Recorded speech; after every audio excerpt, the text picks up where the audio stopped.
Assalamualaikum warahmatullahi wabarakatuh. Hari ini kami ingin mempresentasikan tentang model-model bahan pengembangan bahan ajar untuk memenuhi mata kuliah pengembangan bahan ajar muatan lokal dosen pengampu Ibu Rahidatul Laila Agustina MPD. Kami dari kelompok 3, saya sendiri Fitria Wulandari dan teman saya Nur Anissa. Baik, kita lanjut ke materi. Di slide kedua akan dibacakan oleh Nur Anissa. Dipersilahkan.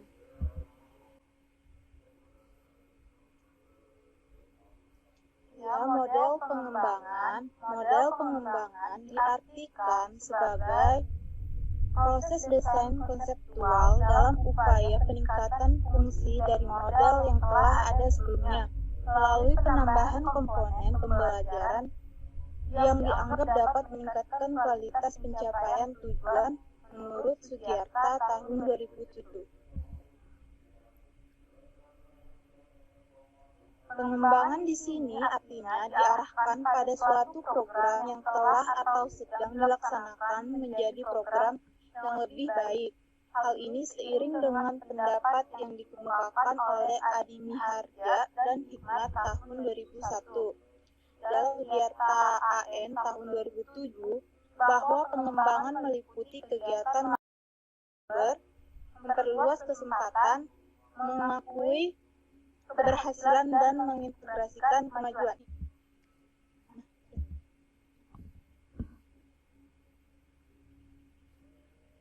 Selanjutnya yaitu model-model desain pengembangan pembelajaran.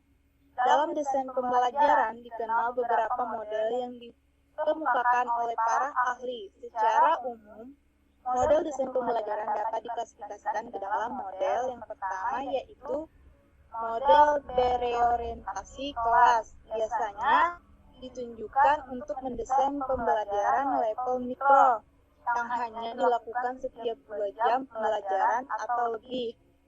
Contohnya adalah model ASO. Selanjutnya model kedua, yaitu model bereorientasi produk adalah model desain pembelajaran untuk menghasilkan suatu produk. Biasanya media pembelajaran misalnya pembelajaran multimedia, pembelajaran atau modul. Contohnya modelnya adalah model Hanapin and Pick. Yang ketiga yaitu model bereorientasi sistem, yaitu model desain pembelajaran untuk menghasilkan suatu sistem pembelajaran yang cakupannya luas, seperti desain sistem suatu pelatihan, kurikulum sekolah, dan lain-lain. Contohnya adalah model EDI. Selain itu, ada pula yang bisa kita sebut sebagai model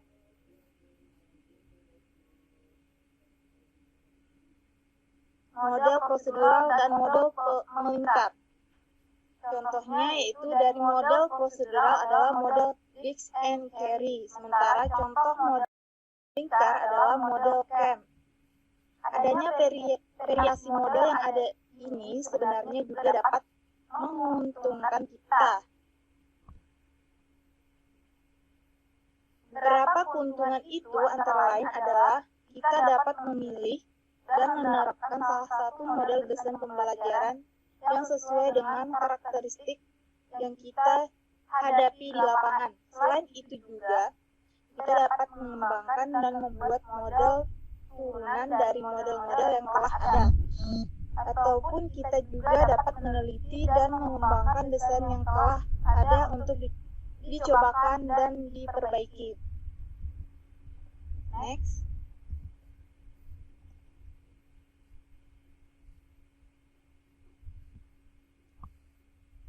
Rancangan pengembangan bahan ajar model CAM.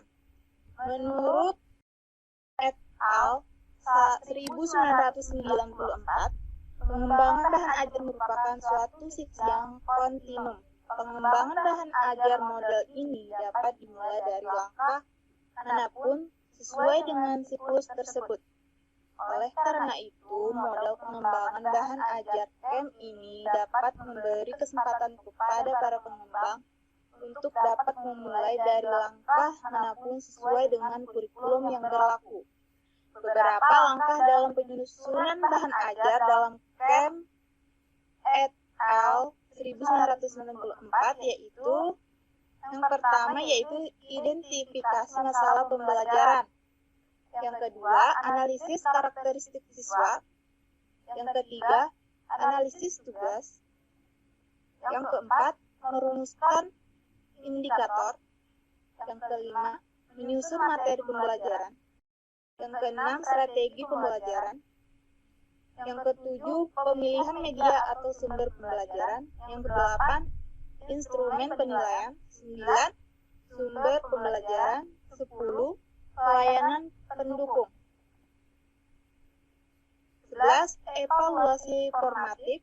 12, penilaian sumatif. 13, revisi perangkat pembelajaran. Next.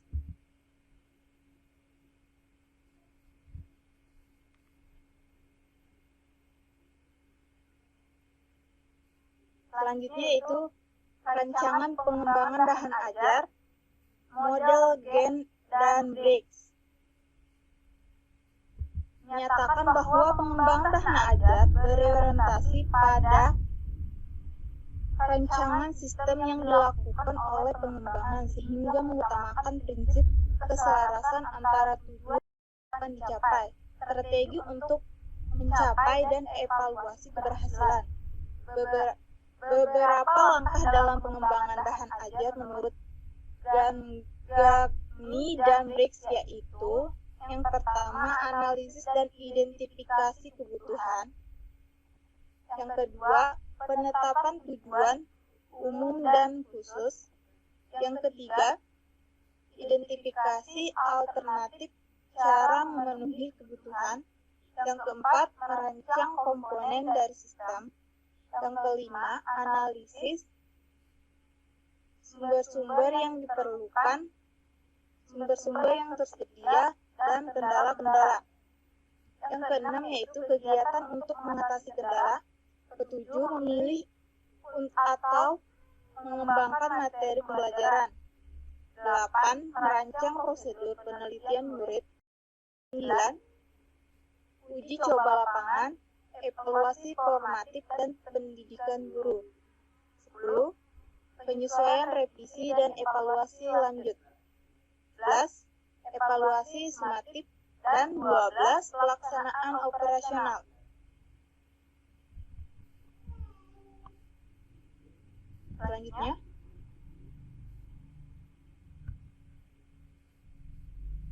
Selanjutnya yaitu rancangan pengembangan bahan ajar model Brooke dan Gali. Brooke dan Gal menyatakan bahwa pengembangan ajar merupakan usaha untuk mengembangkan dan menyalidasi produk-produk yang dipakai dalam penelitian. Beberapa langkah dalam pengembangan bahan ajar menurut Brooke dan Gal adalah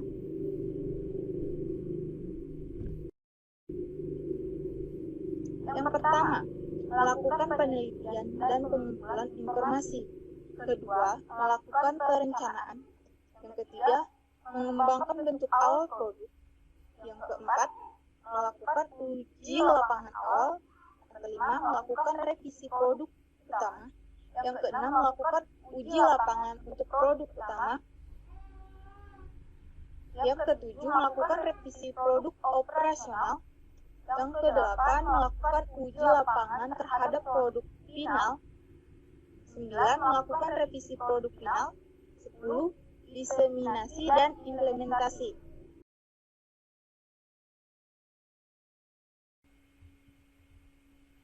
Materi selanjutnya tentang rancangan pengembangan bahan ajar model Assur.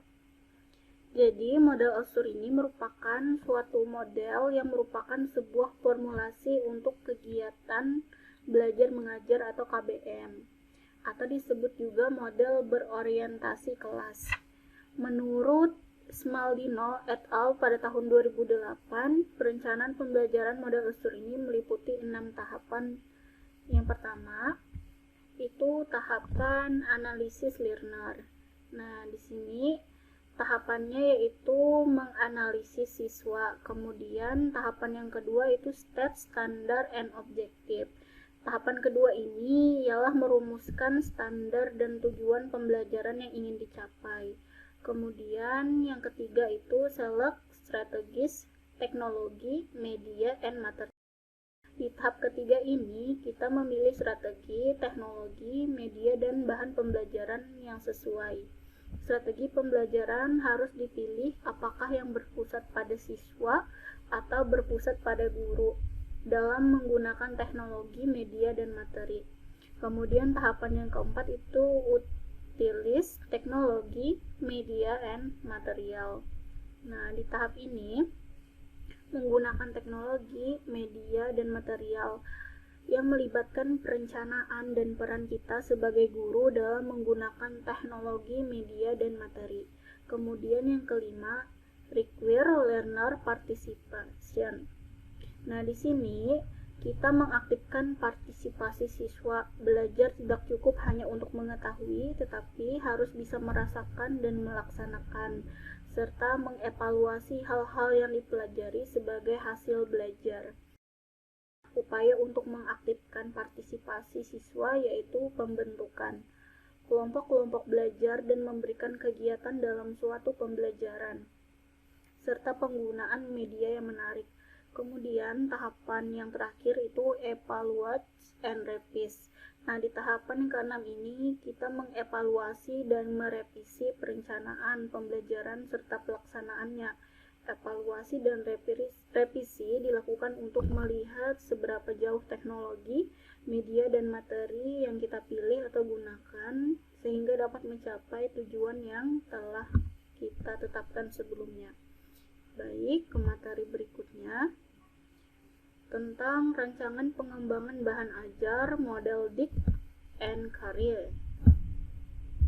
Nah, jadi perancangan pengajaran menurut sistem pendekatan model Dick and Carey yang dikembangkan Dick and Lou Carey.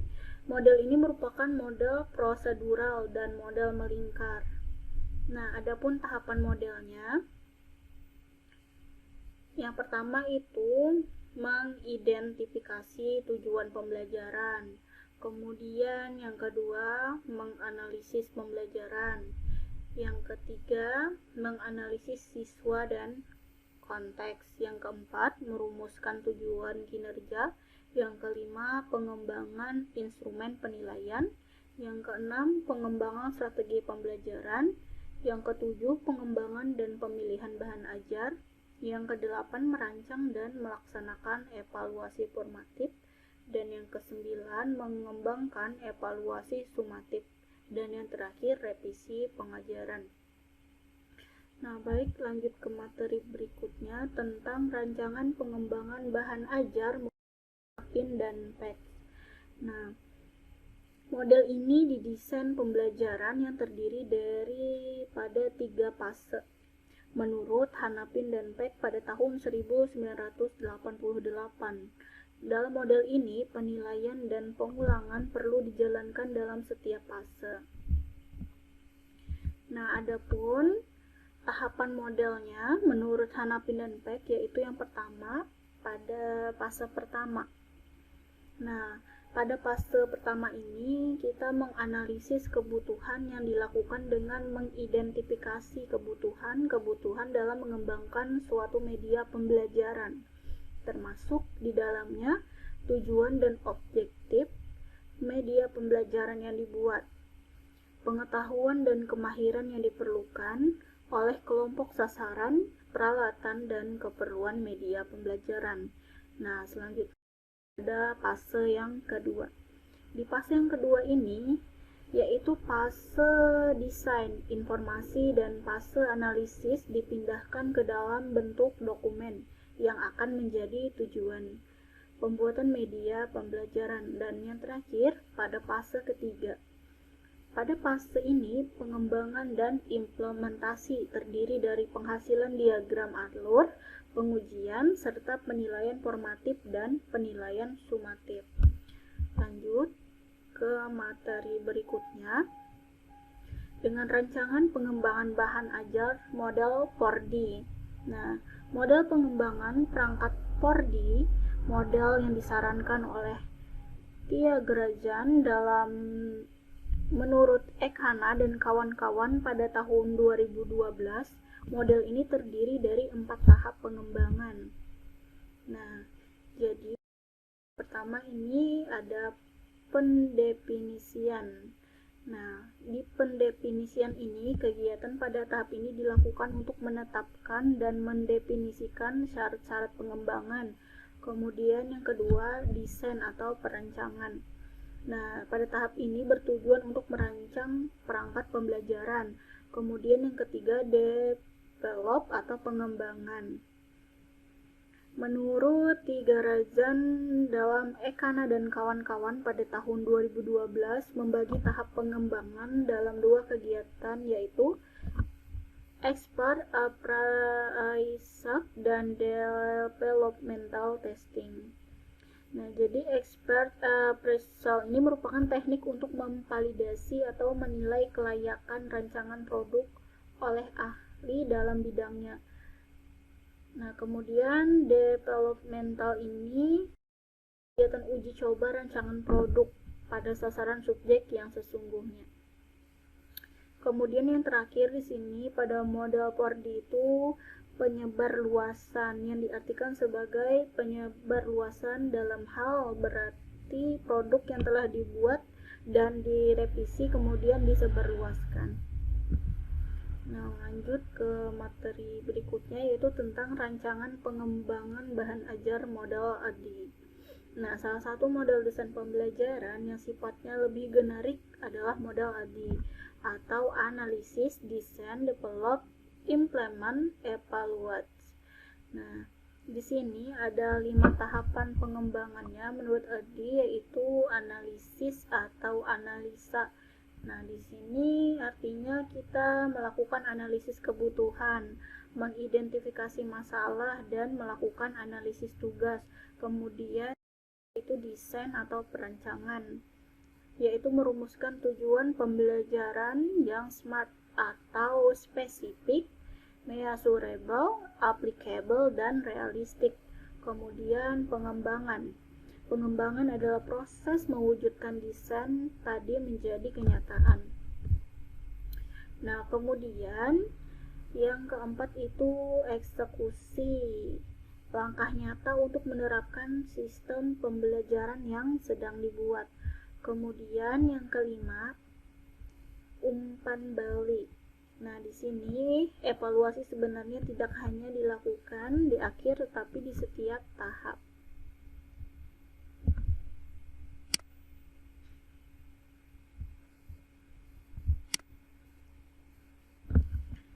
Baik, mungkin itu saja yang bisa kami presentasikan mengenai